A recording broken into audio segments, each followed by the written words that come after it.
Assalamualaikum warahmatullahi wabarakatuh. Saya Deden Nur Rahman dari kelas TI21A dengan nomor NPM 150021047. Di sini saya akan menjelaskan tentang virtual memory. Menurut Wikipedia, virtual memory adalah teknik manajemen memori yang dikembangkan untuk kernel multitugas. Proses pengelolaan virtual memory melibatkan beberapa komponen utama, yaitu tabel halaman, pembagian memori, paging, dan swap space. Yang pertama ada tabel halaman atau page table. Setiap proses memiliki tabel halaman khusus yang menyimpan pemetaan antara alamat logis halaman dan alamat fisik halaman di memori fisik. Ketika suatu program mencoba mengakses alamat memori, sistem operasi menggunakan tabel halaman untuk menerjemahkan alamat logis menjadi alamat fisik yang sesuai. Untuk yang berikutnya yaitu pembagian memori atau yang biasa disebut dengan memory allocation. Memori fisik dan virtual dibagi menjadi blok-blok halaman yang sama ukurannya. Saat program dijalankan, blok-blok halaman virtual diisi dengan halaman-halaman yang sesuai di memori fisik. Jika memori fisik penuh, sistem operasi dapat menggantikan halaman yang telah digunakan dengan halaman-halaman baru yang diperlukan oleh program lain. Selanjutnya yaitu ada paging, pemetaan halaman. Ketika suatu program mencoba mengakses alamat memori yang tidak ada di memori fisik, terjadi apa yang disebut page fault. Pada saat ini, sistem operasi memindahkan halaman yang diperlukan dari penyimpanan sekunder ke memori fisik dan memperbarui tabel halaman untuk mencerminkan perubahan tersebut.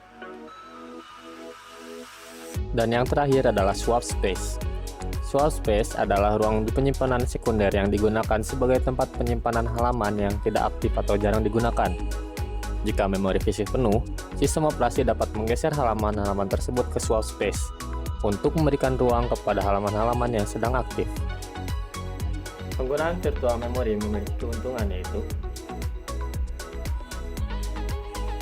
pengelolaan memori yang efisien, multitasking serta lebih baik, perlindungan memori, ruang alamat yang luas, dan memori sharing. Salah satu keuntungannya yaitu pengelolaan memori yang efisien. Virtual memory memungkinkan sistem operasi untuk mengalokasikan memori dengan efisien. Program-program dapat berjalan dengan menggunakan lebih banyak memori daripada yang tersedia secara fisik, karena halaman-halaman yang tidak digunakan dapat disimpan di penyimpanan sekunder dan dipindahkan ke memori fisik hanya ketika dibutuhkan. Selanjutnya yaitu multitasking yang lebih baik. Dengan menggunakan virtual memory, sistem operasi dapat menjalankan beberapa program secara bersamaan dengan berbagi memori fisik. Setiap program akan memiliki tampilan memori logis yang terpisah, sehingga tidak ada interferensi antara program-program yang berjalan secara bersamaan. Selanjutnya yaitu perlindungan memori. Virtual memory menyediakan mekanisme perlindungan memori yang penting dalam sistem operasi. Setiap halaman memori dapat diberi atribut perlindungan yang menentukan apakah halaman tersebut dapat dibaca, ditulis, atau dieksekusi oleh program.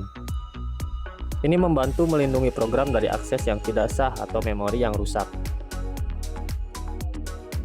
Selanjutnya yaitu ruang alamat yang luas. Dengan virtual memory, sistem operasi dapat memberikan setiap program ruang alamat yang luas, terlepas dari jumlah memori fisik yang tersedia. Program dapat menggunakan alamat logis yang besar yang kemudian akan dipetakan ke alamat fisik oleh sistem operasi saat diperlukan. Ini memungkinkan program-program dengan ukuran yang besar atau kompleks untuk berjalan tanpa terbatas oleh kapasitas memori fisik. Dan yang terakhir adalah memori sharing. Virtual memory juga mendukung mekanisme berbagi memori antara proses-proses yang berjalan. Hal ini memungkinkan program-program untuk berbagi bagian-bagian memori yang sama, seperti pustaka atau kode yang umum digunakan, tanpa harus menduplikasi memori fisik. Ini menghemat sumber daya dan mempercepat eksekusi program. Namun, terdapat juga kerugian pada penggunaan memori virtual seperti kinerja yang lebih lambat, fragmentasi memori, serta ketergantungan pada penyimpanan sekunder. Jadi, kesimpulan pada video ini yaitu, virtual memory adalah mekanisme yang penting dalam sistem operasi, yang memungkinkan program-program untuk menjalankan tugas dengan memori yang lebih besar daripada memori yang tersedia secara fisik. Meskipun ada beberapa kerugian, manfaat dari penggunaan virtual memory dalam sistem operasi jauh lebih besar daripada kerugiannya. dan mekanisme ini telah menjadi standar dalam sistem komputer modern. Jadi, dengan virtual memory, program-program dapat berjalan dengan memanfaatkan lebih banyak memori dan menjalankan tugas yang lebih kompleks tanpa harus terbatas oleh kapasitas memori fisik yang terbatas. Sekian dari saya. Assalamualaikum warahmatullahi wabarakatuh.